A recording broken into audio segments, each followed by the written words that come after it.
So good afternoon, everyone. On behalf of LVPEI Institute for Vision Rehabilitation, a warm welcome to this talk show and PAVI meeting for this month. We are so happy to have you all here. And to start this session, I would like to invite Dr. Deva Jayaraman, who's a rehabilitation specialist, to give away the welcome address. Good afternoon and a very warm welcome to one and all present here. So for every meeting, we have someone special to interact with us, but our today's guest is very special and is known for hard work in the area of academy and love for the society. So on behalf of Institute for Vision Rehabilitation, LVPEI Institute, I am honored to welcome one of the young heroes of the nation, Mr. Satender Singh. He is currently working as a civil servant for the Ministry of Defense, New Delhi. Earlier, he was an assistant professor at Delhi University for 4 years. He first cracked UPSC in 2018, which many of us never dreamt of. So he has MPhil degree from Jawaharlal Nehru University, and he will be soon taking over the post of Deputy Collector, Pondicherry in December 2022. So again, a very warm welcome to Mr. Satender to our forum, and we are very happy to hear you. Thank you so much. Over to you. Yes, right, thank you, ma'am. Thank you very much.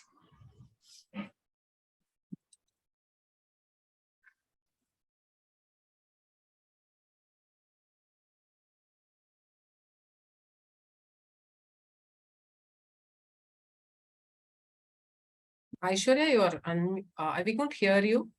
Aishwarya, can you please unmute yourself?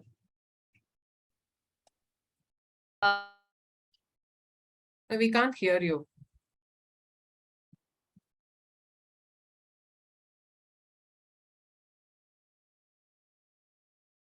Aishi, you are on mute. Yes. Okay, Satender, we'd like to start the conversation with you. We are very excited to have you here. So please welcome. Thank you very much. I'm really honored, and it's a special privilege to be associated with LVPEI Institute. So thank you very much for giving me this privilege. So let's start off with your childhood, Satender. Like, obviously, many of our participants here have some sort of visual impairment. So what happened to you? Like, what happened to you, and when were you diagnosed with this visual impairment? In my case, in one sense, I would say I was given more time to adapt to the new situation. In the sense that I lost my childhood vision in a very childhood. I had got pneumonia, and in that situation, doctor gave me a wrong injection. So that injection has created some sort of reaction that damaged my optical nerves. So I lost my eyesight at the very childhood, and the trauma therefore was lesser. And there was more time to adapt to the new situation and to work things out and find new ways to live. Great. Tell us about your childhood, Satender. Like, as a kid, when you were growing up with visual impairment, tell us more about your village, your family. How was it growing up in there? So I would say my childhood was a very different experience. Like, I can really claim that it was different than the other kids in many respects. There were aspects in which it was really enriching. Enriching in the sense that I was growing up at the rural side, where you would have a lot of space to run around and do things. You would have fields, you would have orchards, you would have big dusty pathways. So you could just, as a child, do a lot of physical work, and so I would disappear from home early morning. I would come back only in the evenings, doing all sorts of things, and playing with the mud, playing with all sorts of things available. So that was a good aspect, that I was given a lot of space. And another aspect was that I got to learn this very early, that the more innocent a human being is, the more honest a human being is, the better inclusive that human being becomes. So talking about my disability at the childhood, it was not the children of my age who were excluding me, precluding me from their activities. It were the elders who were more concerned about it and more exclusivist, more discriminating in that sense. So that's how I say, you know, if you have to create a society which is really inclusive and sensitive, you must teach the society literature. You must teach the society art and aesthetics. That's what leads to more inclusion and a good spirit, which is all encompassing and all welcoming. So that was my experience. And other than that, you know, there were the other aspect, if I may come to that, was a lot of frustrations, a lot of desperations because of the fact that the other kids had begun to go to school and they were all the time talking about their school experiences. How do they do PT? How do they read and where do they sit and everything? And I was the one who was not allowed to go to school because there was no concept of a school for the visually challenged person in that rural side. It was almost impossible for someone to consider that a blind person can read. So there were a couple of theories going around. One of them was that the alphabets, the English or Hindi alphabets, could be engraved or embossed in a larger touchable form, and then that could be used to read. So, but then people had this vague theory in their mind, but they did not have anything about Braille. So and these were a couple of aspects of my childhood. There are like many more. Some were enriching, some were frustrating.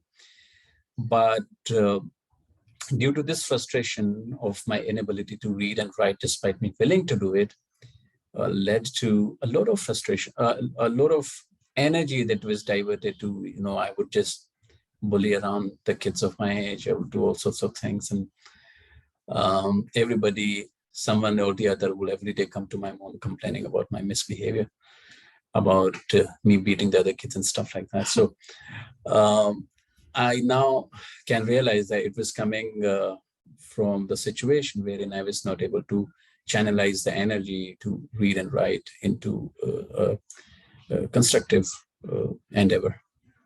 Yeah.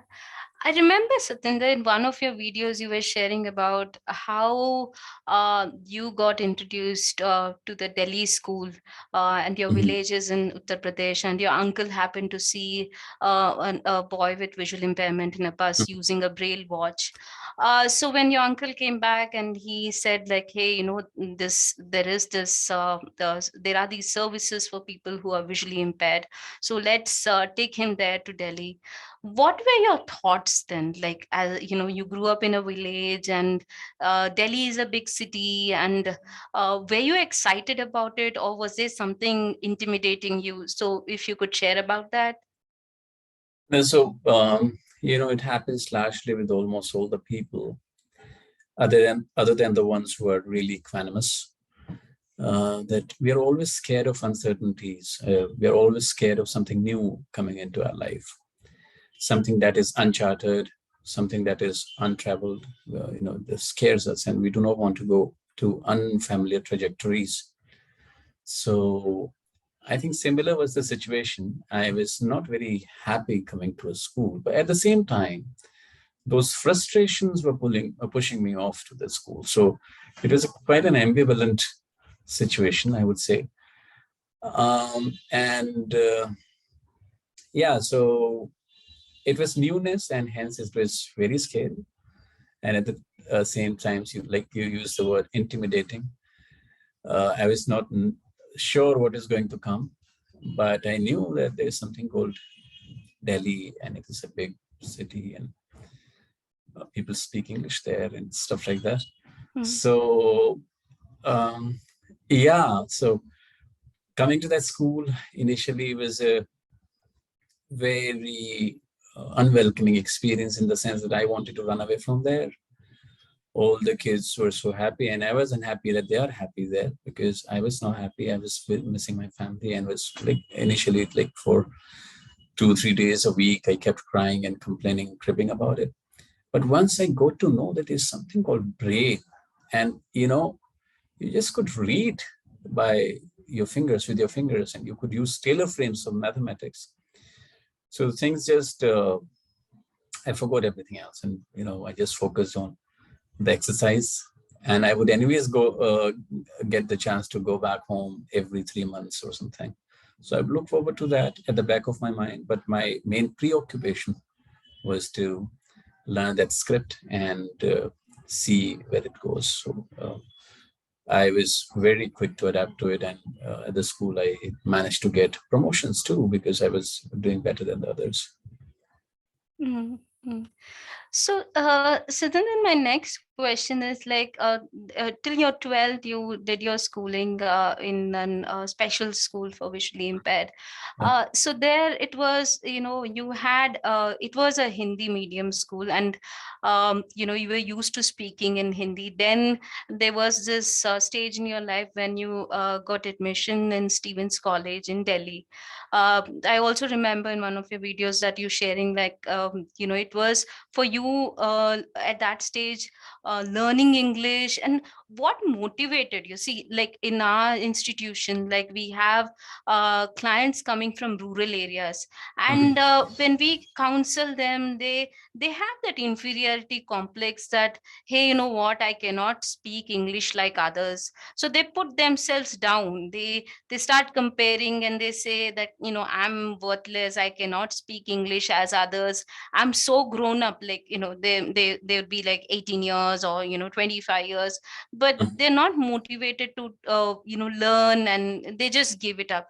But you, once you finished your 12th, you went to Stevens College, and what made you to learn English? And today, like, we hear you now, like, you speak a better English than me. So how did that Come happen? on. I think part of his part of it has to do with my uh, fascination with English, because whenever I would see somebody speaking in English, I would be really mesmerized. So that's one aspect. But another aspect to it is what other people fail to do. What really motivates you most, in my case, in my opinion, is your humiliations. If you can really recollect your humiliations, your insults, and the way people have been to you, and if you can channelize it constructively, nothing motivates you better than that does. So what people instead should be uh, pushed towards is, they should be made ambitious. They should be pushed towards reminding them of their humiliations that they've gone through, the kind of tough experiences that they've gone through. And at the same time, they must be reminded very carefully to use those insults constructively and creatively to carve out a trajectory for them. So in my case, when I went to St. Stephen's College, I'm a Hindi medium student, and I was feeling very odd and out there, completely out of place. So I recollect whenever I would try speaking in that broken English, the people would make faces, and it was quite an insulting experience, quite an intimidating experience, because they were really convent kids and very perfect in that sense. The second aspect is the structural aspect, not the individual aspect. It has to do with the institutions. So I remember St. Stephen's College has some magic in it, some magnetic aura. The really, if you have to check the credentials of an institution as to how the institution is doing, the best way to do is to see as to how the institution is embracing its most disenfranchised person, is weakest link. How does the institution embrace that link? Whether the institution nurtures that link, or the institution focuses on the elite and ignores that link. So if the institution nurtures that link and tries to embrace it with all its flaws and faults, and the institution has to be good, irrespective of their NOC credentials or NIRF ranking or whatever. So St. Stephen's College did that for me. Every faculty was absolutely accommodative and receptive. Everybody was so warm and they were willing to teach me. So that was another aspect. So in my case, I would say individually, I have been able to use my insults to the good effect as a energy booster, as a motivator. I would try reading the Hindi books and then read the same version of the English books and see how the translation is happening and how things are being said and expressed. But I have been even luckier in the sense that I got the institution which was willing to include me in the process of learning and the joy of learning. So that was, that is it. That changed my circumstances. Otherwise, it takes really something innately great in someone to break these shackles and motivate themselves at this age when some trauma happens to you when you're 25, 20. It takes special efforts, and what we should be striving towards as a society is to create the institutions that embrace the most disenfranchised and most disappointed, most disillusioned individual and transforms them fundamentally as a responsible citizen. Great. I see the English coming out because I was just thinking, 5-6 words that you said, these, I don't know the meaning of these words. So I got to look up. So No, at I'm this really point, flattered. at this point, I want to tell the participants that Satender is also a motivational speaker. He gets invitations to give speeches across the country.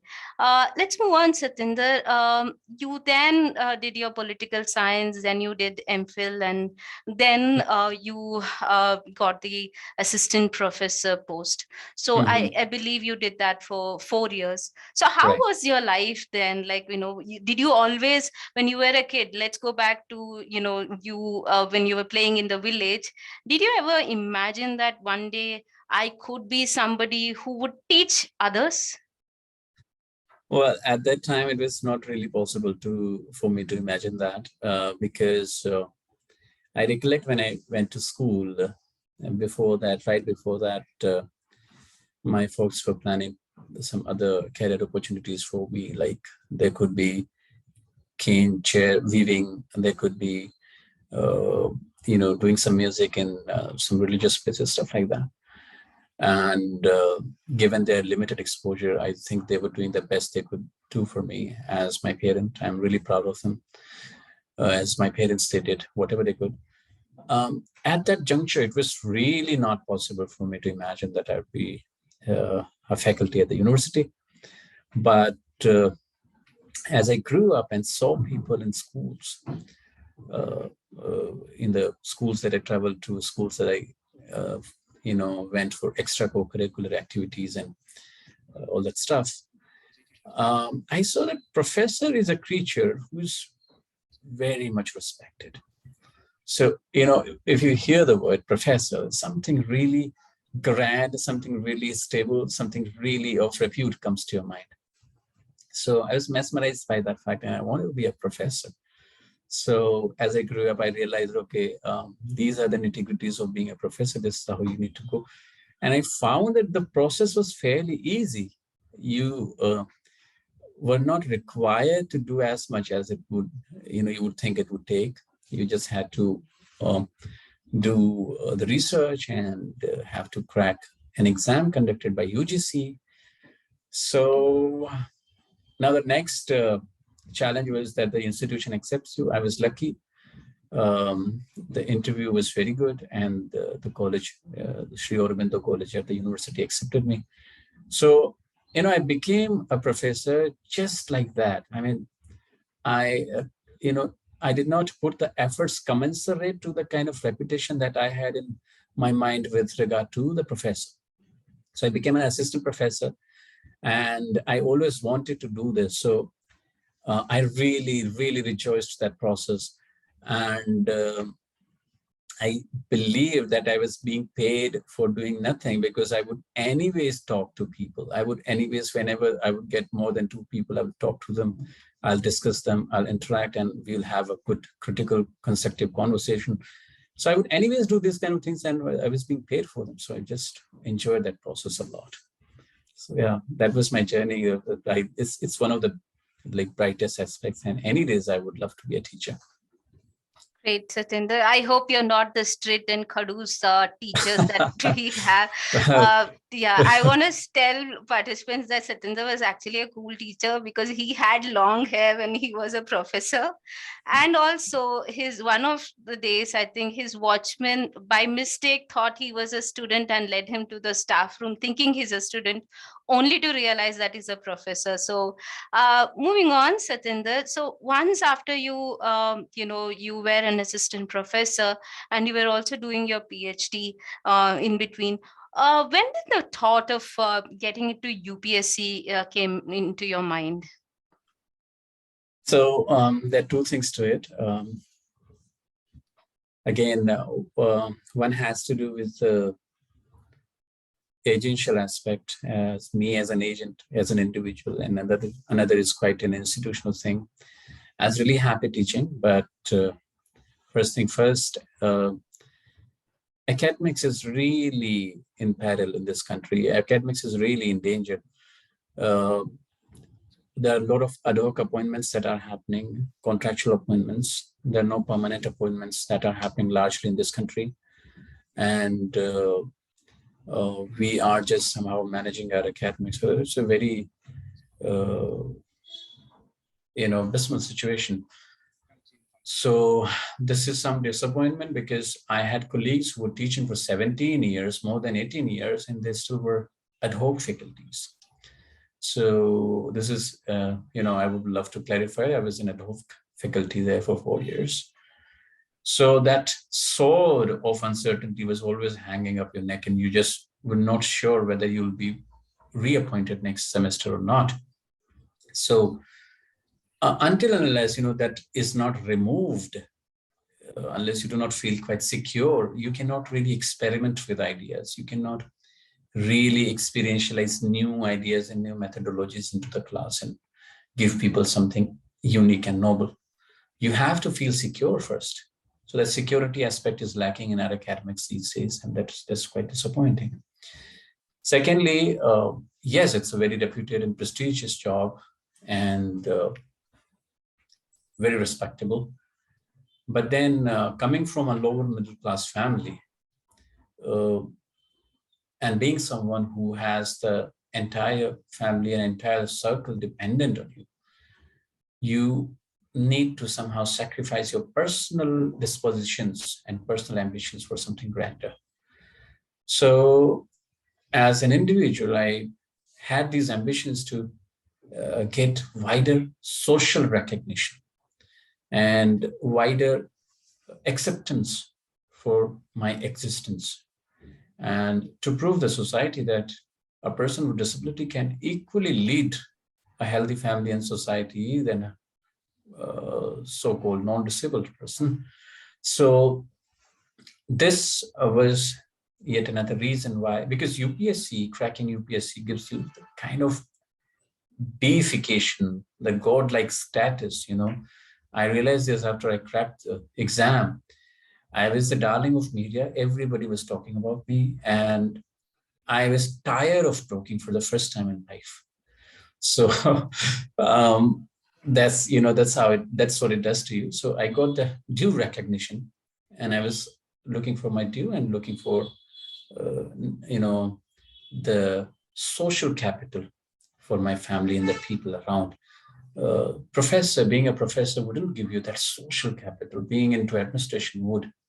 So there was a pragmatic, you may be harsh and call it selfish reason. In other words, the institutional reason. We have our beneficiaries coming down to digital library. Here we have a center where we record audiobooks. And most of the clients who come down here ask for, sir, UPSC books, sir, UPSC books. Then my colleague Vinay, and sometimes I tell him, I don't know how these people go on to do UPSC and all. It is all out of my mind. But I It's want an to. easy game. If you have time to invest, you could just do it. True, but one should also have interest and dedication. So Right. I want to mention to participants, Satender, correct me if I'm wrong. Satender has written, dedicatedly written UPSC exam 6 times. Am I right? Yeah, that shows how old I'm getting. So, Okay, so in 2016, you wrote your first UPSC exam. That was when you were assistant professor as well as you're doing your PhD. But you wrote it in 2017, but due to your health conditions, you couldn't get into it. But Mhm. 2018 is the one you Right, cracked it, and right. right now you are a civil servant with the Ministry of Defense. Mhm. And after that, like you got it. See, uh, you know anybody would be like, acha meko first rank mil gaya. I got the first rank, now I'm happy. I would be like that, and I would take advantage of the situation with people around me. See, I got. But you again went on to write UPSC thrice after that, like I think in 2020, 21, and 22 as well, Right, right? right, right. So tell us about the 2021 experience, like your rank and all. We are very interested to know that.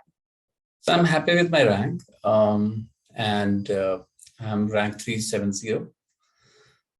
So fairly happy, but luck was not my side this time, because had I got 40 odd marks, I'd be ranked 40 or 42. So that's how, there's like 10 odd marks make at least 100 ranks difference. That's how the UPSC game is. Um, so I was slightly unlucky because, I consider interview to be my forte. The interview was really good, but something did not click to the interviewers, and I was given very less marks. So that tinge of being unlucky, makes me, feel that I should go for another attempt. And usually, what happens? Usually, you do get IAS when you're like the people who are from EWS category who are 450, 438 rank, they're getting IAS. So in my case, I've been unlucky because there have been two more people who have been more brilliant this time around. So they have done better. Um, so that sort of drove me to appear in the exam once more, in the hope that I'm in the uh, if you may call, I'm in the running, I'm in the process. I have just written mains in January, just 6 months back, so I could rewrite it again and see whether I can improve my rank, and this time do not make the mistakes that I may have in the interview earlier. So that was the hope. Otherwise, if you want to know the reality is that it's a very tiring process and it's a very frustrating process. It does not let you grow. It makes you very static, because essentially you're reading the same stuff over and over, and you get very desperate with life. So I'm very tired, and I really did not have courage or fortitude to take it any longer. And this was definitely the last. Whatever has happened, and it's time to move on and look for the brighter things in life. Aishwarya, sorry, you are on mute, Aishwarya. Uh, am I audible, Vinay? Yes, it's good. Yeah, thank you. That's really great, Satinder. Like, we wish you the best for this year's results, and we hope you get a higher rank, a top rank. Yeah, let's hope so. Um, Otherwise, it's all so, right. I mean, yeah, it's not going to take away my life. It's like, absolutely. okay, Failures has been a part of your life, Satinder. right. Like, I've seen, like, That's a very but recent yeah. phenomenon. I haven't failed earlier, and that is how it was difficult to take it. Mhm, So it's very important to fail in the childhood itself, so that you mhm. realize the value of failure. Yeah, please go ahead with the. Yeah, so I was just saying that failures has been a part of your life, and despite these failures that happened with you recently, you rose up. Uh, what motivated you? See, I know that you have given motivational speeches, and I've heard some of them, and you said, so many things that, don't give up, keep going, and all that. But suddenly, when it happens to you, what are the thoughts that are running in your mind? And despite everything, what made you rise up? Because it's important to rise up, and many people, whomever I know, uh, they they kind of have a problem rising, bouncing back again. So what is your secret, and what would you like to share with our Well, there's no participants? secret to it. It's simple. I rose up because I had to. I mean, there was nothing else I could do. So I essentially had to rise. But yeah, to put things into a perspective, um, when I got selected all the times, there were people, and before that, the people that you prepared for interview with, the people that you were in touch with, everybody would think that everybody else is getting into the administrative service somewhere in the top ranks. So there will be a very good bonhomie and camaraderie amongst those people, the candidates. But the moment selection happens, there's a kind of hierarchy. IAS will talk to IAS, IFS will talk to IFS, and everybody else will be just happy within their own herd. So that, in a sense, came as a shock to me as to how the world out there is so realistic, and friendships are forged not on the basis of connection, but on the basis of power equations. And networks are, there's some sort of clique or elitism going around everywhere. So that prompted me to, just give it one more shot and try and see if I can be in the echelons, the higher echelons, the higher ranks, wherein I'm the part of those elite circles. That was the realistic aspect, something that works at the back of your mind when you see the colleague that you were sitting next to the other day is somewhere else, So, and another, I'll come back to like what I said, your humiliations. Always rely upon your humiliations. Never forget what happened to you. One example at the international relations is China. China, if you look at their textbooks and the way they teach their kids, they never fail to bring back or remind their generations the humiliations that they suffered in 1930s by Japan and the way they were colonized. So that historical reminding and remembering of those humiliations that were so despicable to them keeps them motivated and keeps them going, becoming the kind of production house that they are today. So I think same should be imposed on the individual. Same should be sort of applied to the individuals if they can remember their humiliations and do something constructive out of it to constantly grow. But then it has its downsides too. You end up becoming way too ambitious. And at times you end up ignoring your social responsibilities, family responsibilities, and other obligations because you're just too enmeshed in the process. But then it has to be done. So your humiliations and channelizing them is the best motivating factor. So never forget what happened. You can forgive, but you shouldn't forget, and you should keep going. And that really gives you an energy. Thanks for this interesting perspective, Satender. I hope participants are, thinking about what you said. Moving on, Satender, like you recently got a posting as the deputy collector in Puducherry. So could you tell us about it? Well, I'm as new to it as you are, so I'm very excited. And this is going to give me an opportunity to interact with more and more people and understand their problems. And I would be in a situation where, so far what has happened people have been coming to me, and I've been sorting their problems by through phone, by calling up to the relevant district magistrate or STM or the IPS officer posted at the district level in the field. So I have an idea as to the kind of issues people have.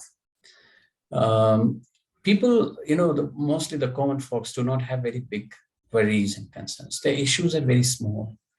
If you listen to them with open mind and sensitivity, you can really resolve them. If the administrator is magnanimous and slightly willing to come out of that red tapeism and do something out of the rule book, or rules, I believe, shouldn't be above your conscience and above your ethical responsibilities. So most of the times, the civil servants do not perform out of inertia and out of the risk evading habit in them. They do not want to take risks. But if you are willing to take slight risks and have some compassion, you can really work, because people's problems are not that big.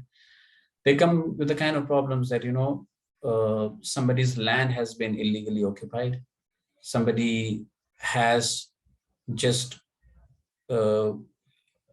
in an unauthorizing way captured somebody else's property, or there's this lady who's being tortured by her in-laws, and the complaints are not being registered. The police is so indifferent to it, either because they have been bribed or because they have been overburdened with work. So just a phone call mostly resolves these problems. But now I will be looking these kind of problems in the real work domain, and I'll be facing them, and I'll be nudging my staff to work towards the speedy resolution. And secondly, every place has a different ecosystem, different kind of problems, and different kind of people. Pondicherry, so far as I've gathered, is a very different place, and more than I doing things for people, I'll be learning from them, and it will be a personally enriching and growing experience for me. We wish you the best with that, Satender. We know Thank you will very do much. well. My next question, Satender, like you have been in the government sector for this long. So it is a known fact that sometimes the infrastructure or the filing process, the documents, they're not accessible. So as a Right. person with, a civil servant with visual impairment, how do you handle such issue? If I could recollect, there are some employees who are working in the bank. They go there, sit there, they're not given any work, and it is people just talk behind their back that, oh, he just comes and he sits and he draws his salary, that's all. So how do you break that notion? Because you are from what I have known about you, you have been different and you take action. So how do you handle such situations where there's inaccessibility? There are two things to it. Firstly, most of the inaccessibility is attitudinal and not infrastructural.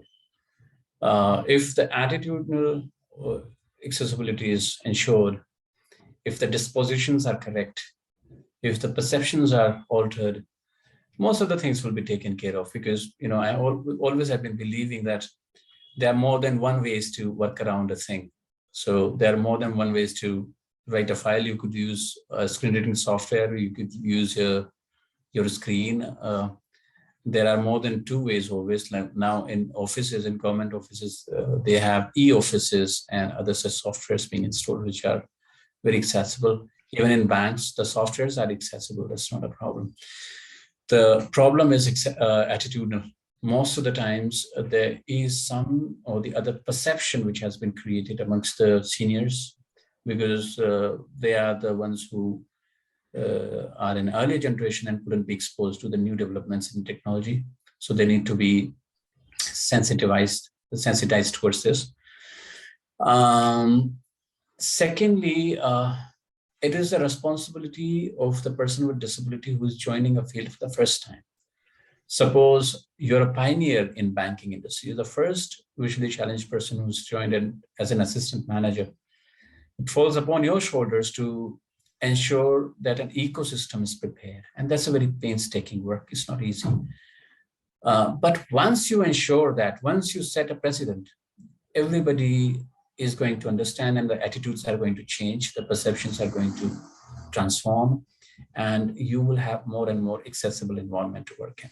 So essentially, it has to fall upon us to prove their perceptions wrong, change their dispositions and attitudes, and insist for the installation of accessible technology like screen reading softwares or tactile maps or tactile pathways, stuff like that. And the other systems like e-file, e-office, these things could be made more accessible. So the feedback will only be taken when you have proved your credentials. So essentially,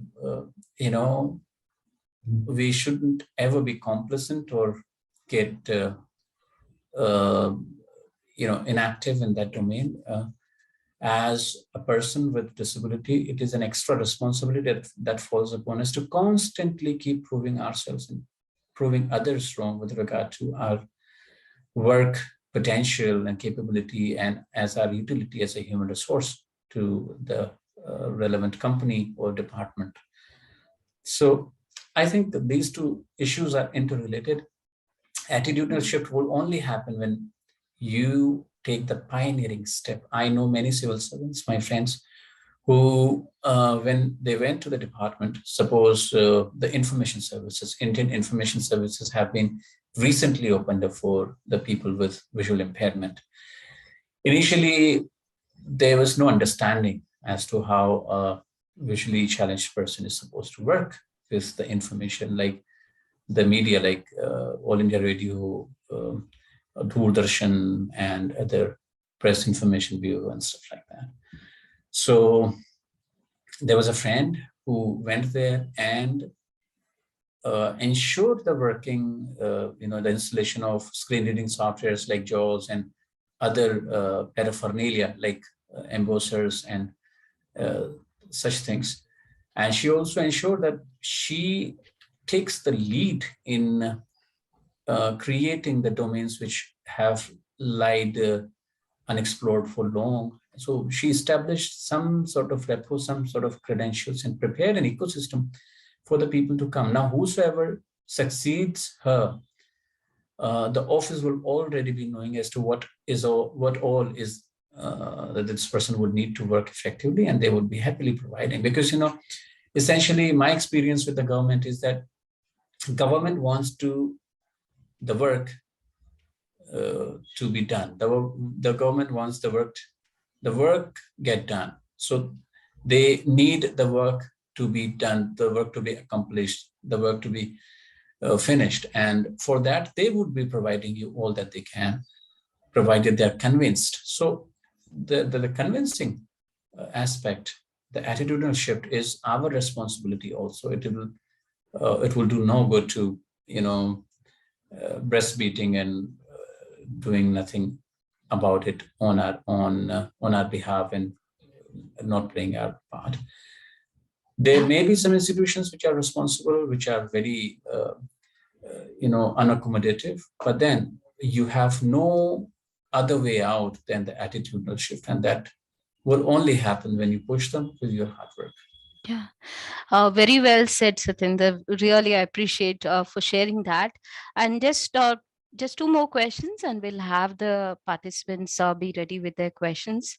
So, Satender, we have some fun round for you here.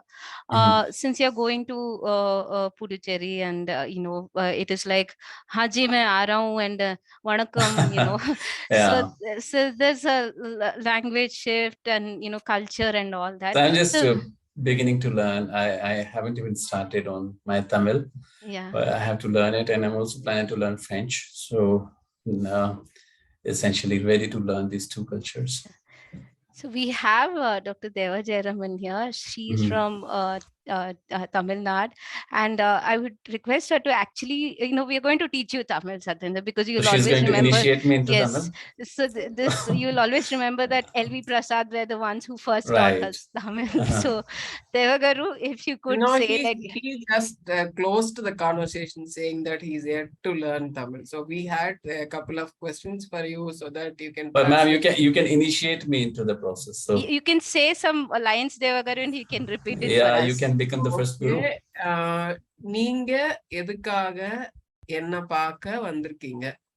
That's too long for me. So I only know Minga. எதுக்காக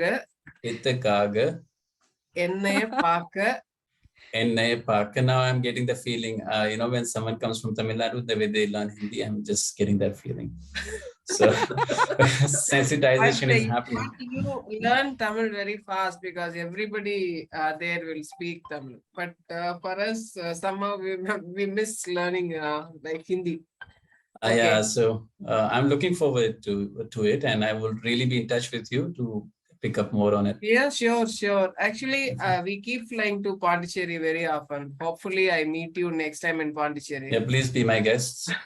Thank you very much. Yeah. Go ahead, Aishwarya. Yeah. Thank you. So I have another information to share. So here's, I want to address the participants. So Satender here may sound very serious, but he actually has a jolly side to him. He loves to socialize. He loves music, loves to play chess, loves cricket. So Satender, please don't kill me for this, but we would want you to please sing 2 lines, any song. I'm not a good singer, so I won't be doing that. Okay, we spare you. Yeah, thank you. Okay.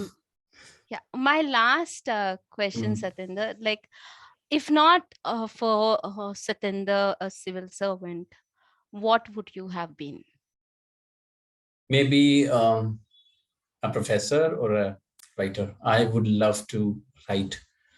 I like literature, and I like exploring lives and talking to people.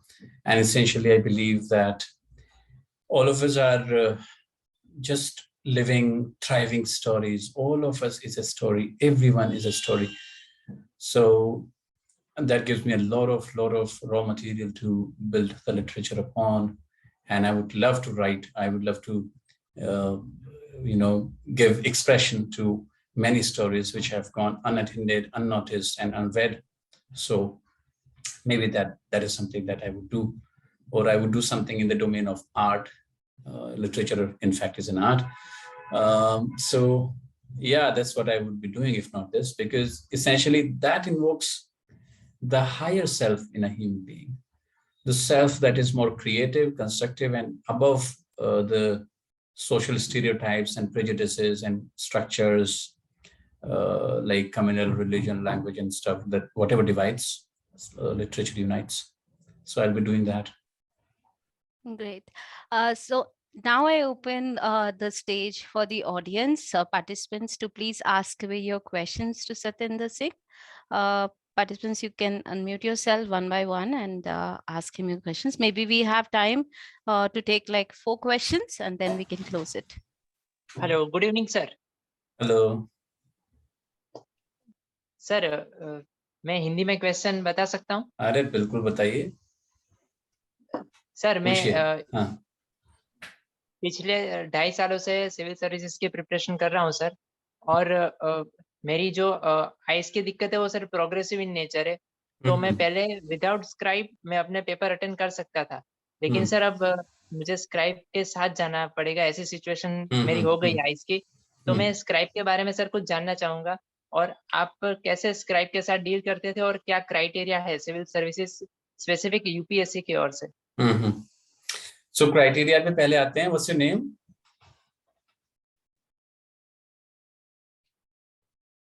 So let's come to the criteria first. Criteria, the UPSC guidelines say, पहले तो you have an option when you fill the form to take your on scribe or to take commission scribe, that is the scribe provided by UPSC. तो UPSC का practice है कि वो जो scribe provide कराते हैं उसका कोई क्वालिफिकेशन ऐसा बार नहीं है, मास्टर्स भी हो सकते हैं, ग्रेजुएट भी हो सकते हैं। बट हम जो स्क्राइब ले जाते हैं उसमें the scribe should not be a post graduate technically. So what is written in the guidelines is that the qualification of the scribe should not be more than the minimum qualification for the exam. So what is the minimum qualification for the exam? Is graduation. So we presume कि जिसने भी post graduation नहीं किया है वो graduate ही है. तो अगर कोई एमए परस्यू कर रहा है, एमएससी परस्यू कर रहा है, तो उसको भी आप अपना स्क्राइब बना के ले जा सकते हो. Now coming back to the third element आपके जो क्वेश्चन में था भाई, उसमें ऐसा है कि यार स्क्राइब अगर जैसे आप पहले भी आपकी कंडीशन क्योंकि डीजनरेटिव है तो राइटिंग जहाँ पे खराब आनी शुरू हो गई थी और जहाँ पे ऐसा लगने लगा था कि आपकी स्पीड भी कॉम्प्रोमाइज हो रही है और अच्छा नहीं आ रहा है, लेजिबिलिटी खत्म हो रही है, वहीं पे आपको स्क्राइब ले लेना चाहिए था. I would recommend. अभी क्या है, when you take a scribe तो ऐसा स्क्राइब लो जो एक तो यूपीएससी के कॉन्सेप्ट्स और टर्मिनोलॉजी से थोड़ा फैमिलियर हो, क्योंकि बहुत सारी ऐसी चीजें हैं सिलेबस में जो नॉर्मल, फिर वो आपसे बार बार स्पेलिंग पूछेगी या पूछेगा तो वो आपको स्पेलिंग्स बताने में बहुत टाइम जाएगा. वहां पे सब कुछ होता है आपके पास, यूपीएससी में टाइम नहीं होता है, तो उसका ध्यान रखो. एंड सेकेंडली ऐसा स्क्राइब लो जिसकी हैंड राइटिंग लेजिबल हो, पढ़ने में अच्छी लगे, क्योंकि बहुत ज्यादा रश होता है एग्जामिनर को कॉपी चेक करने में, तो जिसका ज्यादा अच्छा लेजिबिलिटी रहेगा वो डेफिनेटली एज है. वो यूजुअली मिल नहीं पाते ऐसे स्क्राइब्स यार. तीसरा क्राइटेरिया ये है कि स्पीड अच्छी होनी चाहिए. स्पीड बहुत मैटर करती है, क्योंकि मैं जब भी कोई चीज डिक्टेट करता हूँ और वो स्क्राइब स्लो स्पीड में लिखे तो आधा तो मेरा जो कंटेंट है वो वहीं खत्म हो जाता है. दिमाग में ऐसा इनर्शिया आ जाता है कि यार क्या ही लिखा हूँ, ये कुछ लिख तो नहीं रहा है, तो वो नहीं होना चाहिए. तो इन चीजों को आपको ध्यान रखना है, और इस पे अगर कुछ और डाउट है तो आप पूछ सकते हो. Thank you very much, sir. Sir, okay. हाँ sir, ji. sir, good evening, Sir, sir. namaskar. We'll have the lady ask the question first, the second question, please. Sir, good evening, sir. हाँ. Sir, can we choose the scribe who are our own scribe who are biologically related to us? Yes, there is no bar. There is no. There is no limit. See, implicit understanding is that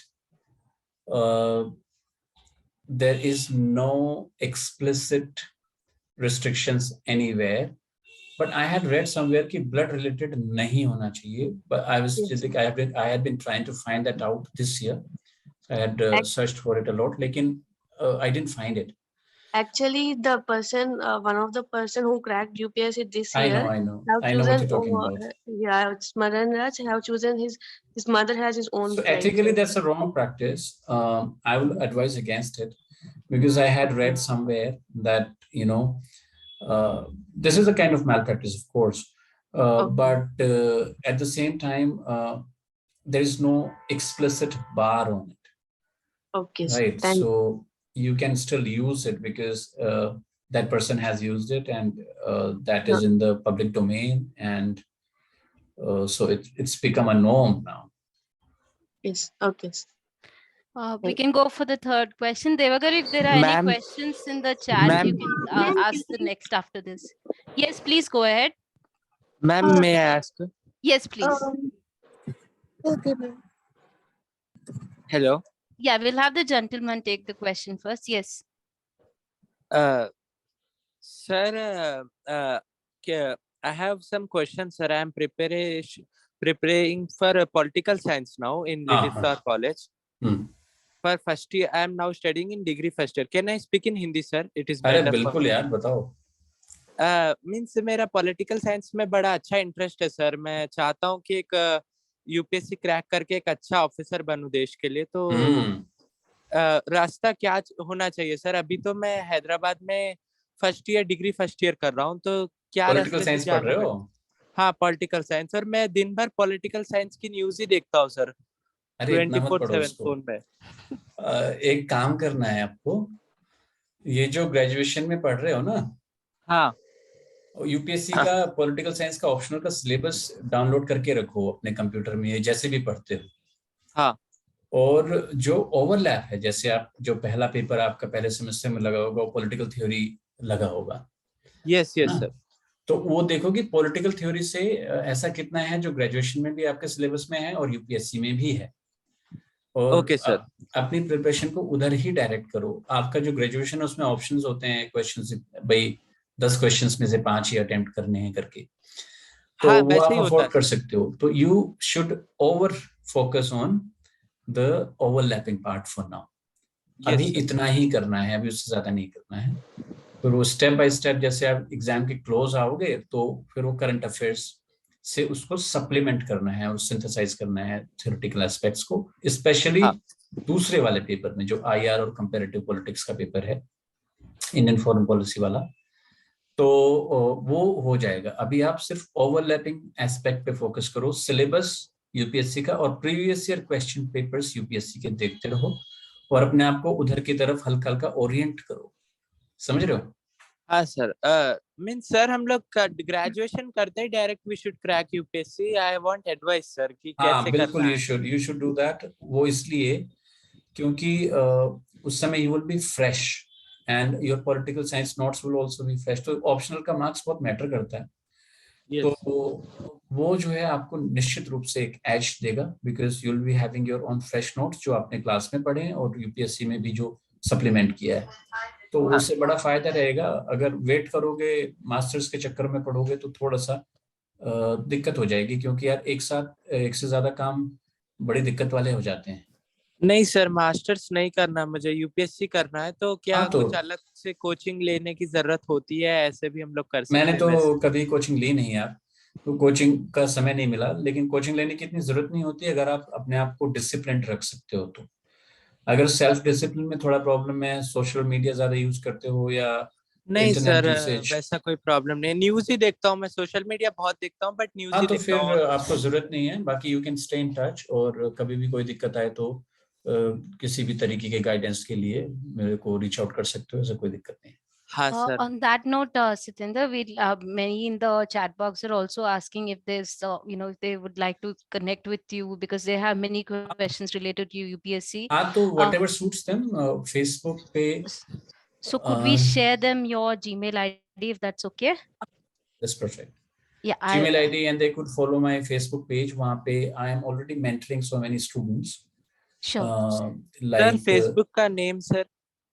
Satendra Singh नाम है, वो page है एक सतेंद्र सिंह पन्नू करके। तो हाँ। वो मिल जाएगा आपको। उस पे यूजुअली मैंने एक पोस्ट भी डाला था, तो उसके बाद 100-150 लोगों ने कांटेक्ट किया। I am mentoring them personally, so I am doing this work. तो आप लोगों में से भी जो भी किसी भी प्रकार का गाइडेंस चाहता है, they can just reach out. I मैं एम ऑल आपको टाइम कांटेक्ट अवेलेबल, करूंगा सर। है ना? कोई टेंशन नहीं, आप Yeah. कर लेना। धन्यवाद सर। बाय हाँ Yeah. So we can take one last questions and we can conclude the session. And please keep the questions like, as short as possible because given the time.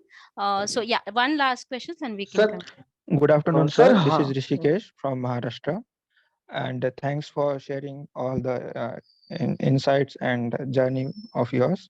I have some 3 questions about current affairs, prelims, and how you revise the things. Firstly, current affairs. As I am low vision, I cannot read. And the Rishikesh, did newspaper is you appear in this year's like 2021's interview? No, I didn't appear. I just starting my preparation. In 2021, I was in LV Prasad No, trying I to. remember one Rishikesh who is from Maharashtra and he was very brilliant. Okay. So he couldn't make through, but he was better than anyone else. So. Okay, sir. Please go ahead. My question is, how do we means follow the current affairs, daily current affairs, and how do we create notes and revise it? That's the thing. And regarding prelims, I am not getting sufficient time to attempt all the questions. At least read the questions, or through scribe, I cannot go through all the questions. The time management is lacking in prelims. So that's the So Rishikesh, there is parts. a bigger worry, even bigger worry for you. And the bigger worry is the CSAT. If you are struggling to time manage in GS, you'll struggle more in CSAT. So I would recommend you focus more on CSAT when you prepare and appear next year. Okay, sure, sir. तो उसके लिए तो practice is the only solution. And also when you attempt, do not really try to attempt all the questions, because just find out whether it is between 16 to 70 or 70 to 80, 60 to 70 or 70 to 80, which gives you more marks. Sometimes when people attempt 70 to 80 questions, they get 100 plus. Sometimes when they're attempting 70 to 80, they over guess. And due to that over guess, they reduce their correct questions amount. Okay, sir. Sometimes when it's more accurate for them when it is the 60 to 70 rank, which is attempted. Make sure that you use an effective combination of accuracy and guesswork, because without guesswork, you can't attempt all the questions correctly. Yes, sir, right. Yes. So 30 to 40 questions, you will be knowing accurately, but then rest of them, you'll have to take smart guess. Yes, sir. So that comes with practice. So practice is the only solution for your problem. So one last question. Could you please tell me what will be the qualifying mark in preliminary exam for us? For visually impaired persons? Yes, sir. Depends. So it goes up and down, but you'll be really secure if you have scored more than 80. 80? Yes. Oh, okay, thank you, sir. So I'm not telling you that there has been cutoff which has gone down to 64, 60 and all that, because that keeps varying depending on the vacancies available. Okay. So 80 to 90 is a good bracket. If you score in this bracket, you will be safe. Okay, thank you, sir. But then don't be complacent. Always target more than 100. Sir. Yeah, given the time, I think, you know what we can do, because Satender has promised us that he will do some more webinars with us. So maybe in the next webinar, we'll just have you guys asking him questions, because I know you all are excited about cracking UPSC. I'm sure Satender will be there with us. But just I'll take a webinar on this, on the UPSC strategy exclusively. Yeah. So we'll definitely plan that and we'll keep you posted. So we'll close the questions now, given the time. Thank you so much, all the participants, for being so active and coming here and attending this session.